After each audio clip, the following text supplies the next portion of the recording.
Hello বন্ধুরা, welcome to my channel আরতি রান্নাঘরে। তোমাদের সবাইকে অনেক অনেক স্বাগত। তো এখন বাজে সকাল বাজে 10:30 বাজে। তো আমি এখানে অনেক তরকারি নিয়ে বসে গেছি। তো এখানে আমি নিয়ে নিয়েছি পাতাকপি এখন রান্না করব। আর এই যে করলার একটা রেসিপি বানাবো আজকে বন্ধুরা। তো আমি আগে পাতাকপি তরকারিটা বানিয়ে নিচ্ছি, কারণ বেলা অনেকটা হয়ে গেছে। সকালের খাবার মানে এই যে পাতাকপি তরকারি, ডাল ভাত এগুলো আগে খেয়ে দিব। তো আজকে মানে সকালবেলা খাবার বলতে কি, খাবার তো জল মানে খায়, দুধ তো এগুলো আছে। তো বলছে ভাত খাবে, তো এই ভাত আমরা খেতে বসে গেছি। এই যে ভাত হয়ে গেছে, ডাল ভাত পাতাকপি তরকারি, আর এই যে সাথে আছে লেবু।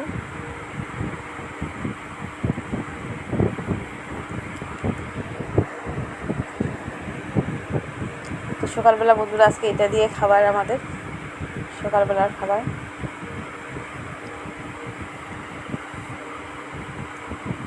তো বন্ধু সকালবেলা খাওয়া হয়ে গেছে। তো ভাত তরকারি সব পড়ে আছে, ওগুলো তো আমি সেটা তরকারি বানাই।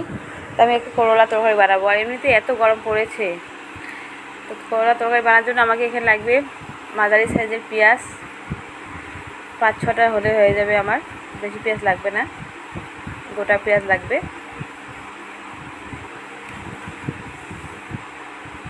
তো এই যে আমি এখানে নিয়েছি 7টা পেঁয়াজ নিয়েছি। আর করলাগুলো আছে যে দুই সাইডে ভালো করে কেটে নেব, আর মাঝখানটা এইভাবে চির করে দেব। সব করলা আমি এভাবে ছিলে নিব। ভিতরে দেখতে হবে পোকা যেন না থাকে, সেজন্য চির করে দেখতে হবে পোকা যেন না থাকে। তো ধোয়া আমার হয়ে গেছে। এই যে এখানে কড়াইয়ের মধ্যে দিয়েছি তেল গরম হয়ে গেছে। এই যে করলাগুলো সবগুলো আমি এভাবে চির করে নিয়েছি, আর দেখে নিয়েছি পোকা নেই। তো ভালো করে পেঁয়াজ করলা এই যে কড়াইয়ের মধ্যে দিয়ে দিচ্ছি। এগুলো আমি ভালো করে নেড়ে চেড়ে ভাজা করব।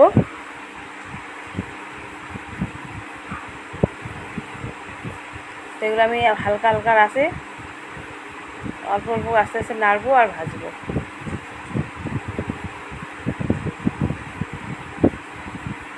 তো এভাবে নাড়তে হবে আর ভাজতে হবে।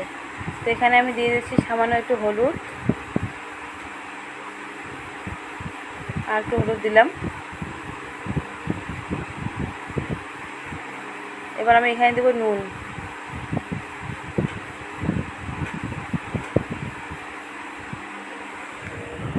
দিয়ে আস্তে আস্তে কম আঁচে ভেজে নেব। যারা বন্ধুরা করলা খেতে ইচ্ছে করে না, বাচ্চাগুলো খেতে চায় না, এভাবে রান্না করবে, অবশ্যই খাবে। তো দেখো ভাজতে ভাজতে কত সুন্দর কালার একটা চলে আসলো, বাদামি বাদামি কালার। তো এইভাবে ভাজতে হবে, এইভাবে আমি ভেজে নিব।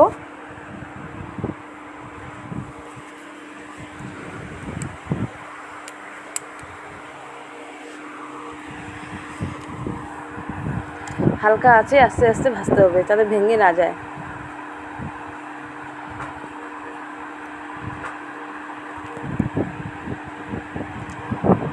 যেদিকে ভাজা হয়ে গেছে সেদিকে আমি উল্টে দিচ্ছি, যেদিকে হয়নি সেদিকে তেলের মধ্যে আমি মাঝখানে করছি। ভালো করে ভেজে ভেজে নিব এইভাবে।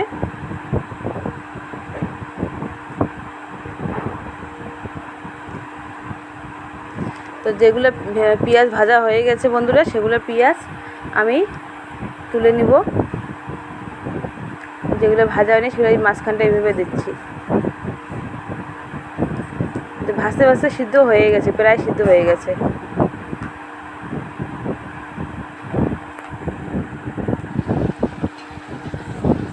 আর কালারটা এইভাবে হবে, নালছি বাদামি কালারের মতো হয়ে গেছে। তো এগুলো ভাজা হয়ে গেছে, আমি নামাচ্ছি। এই আরেকটা ভাজা হয়ে গেছে, এটাও নামাবো।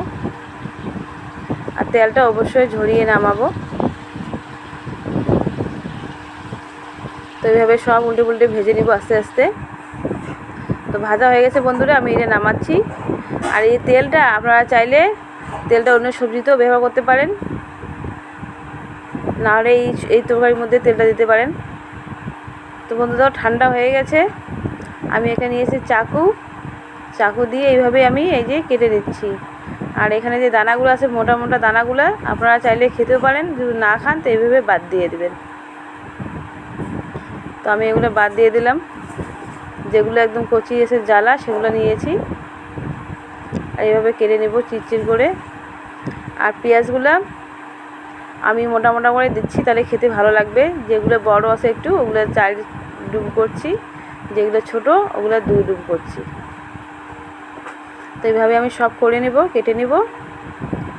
এবার ওই তেল, আর আমি এখানে আবার 2 চামচ তেল দিয়েছি কড়াইয়ের মধ্যে, দিয়ে দিলাম কয়েকটা পাঁচফোড়ন। আমি ওই তেলে ব্যবহার করছি। তারপরে এখানে একটা বড় সাইজের টমেটো ডুম করে কেটে নিয়েছি।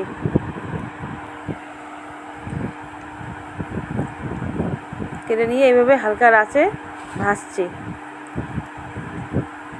এবার এখানে দিচ্ছি সামান্য একটু নুন, কারণ নুন তো দেওয়া আছে ওইটার মধ্যে। সামান্য একটু নুন দিলাম,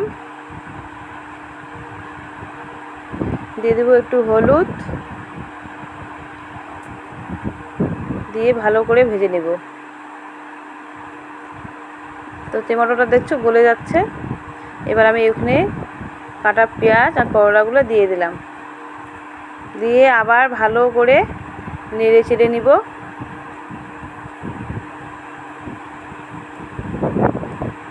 এবার একে একে দিব মশলা।